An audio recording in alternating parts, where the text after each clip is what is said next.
ఏంది ప్రేమ పొంగిపోతున్నా తాతల మీద. నోరు మూసుకొని కూర్చోమను. మీరు కూర్చుంటారండి. ఉండరావా పెరువాళ్ళ మీ మనవరాలు మర్యాద చేస్తుందని కూర్చుంటున్నారా? నమ్మాకండే మా తాతలు ఎంత మంచోళ్ళు అనుకుంటున్నావా? ఎక్కడో కొడుతుంది సీనా. గట్టిగా తాతలకి కాళ్ళు ఎంత నొప్పులా. ఏం తాతలు ఏం కావాలరా మీకా? నీ ఆస్తి కావాలి ఇస్తావా? ఆ గిఫ్ట్ స్వామి అరక్షా ఉండాడే. కొత్తలు కట్టినావంటే నా పేరు మీరు రాసి గుర్తా. తాత నాకు ఒక సైకిల్ తీసిన తాత తొక్కుంటానా. ఇందుకు ముందు నుంచి మరే చేస్తుంది దీనికోసమా? అది అడిగేదానికా అన్నా చెల్లెలా? నువ్వు ఆప్యా రే సైకిల్ ఎవరైనా అడుగుతారా? ఎంత కాస్ట్లీ అదే. తాతల్ని సైకిల్ అడుగుదురా అన్నయ్య. ఇమ్మాను అడగాల గాల్లో తిరిగేదానికి.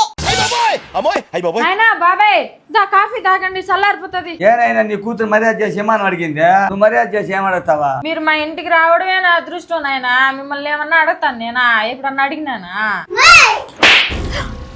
నాయనా నలుపూసల దండ ఒక సౌరాల్లో కావాలి నాయనా.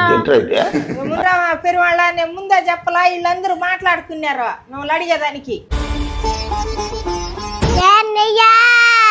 మమ్మీ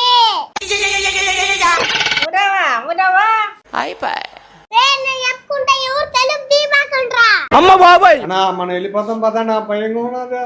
మనం వెళ్ళిపోతామా?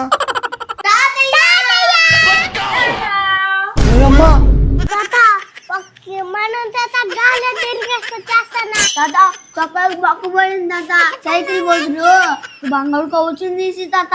నాయనా నల్లపూసల దండ 10 సౌర్లు చాలు అంతే.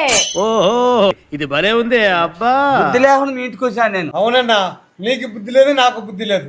నీతో కూడా నేను వచ్చినాను. తాత ఇంట్లో పోయి మాట్లాడతాం మదండి. బయట వద్దు. మేము వెళ్ళిపోతాం తల్లి.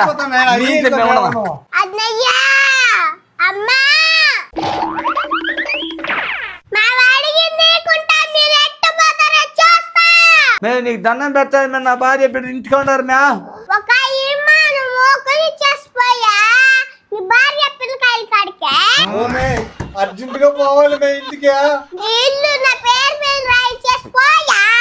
అన్నా తమ్ముడా మీరు వచ్చినారు కాబట్టి నేను అడిగింది ఇస్తానే మీరు పంపిస్తా.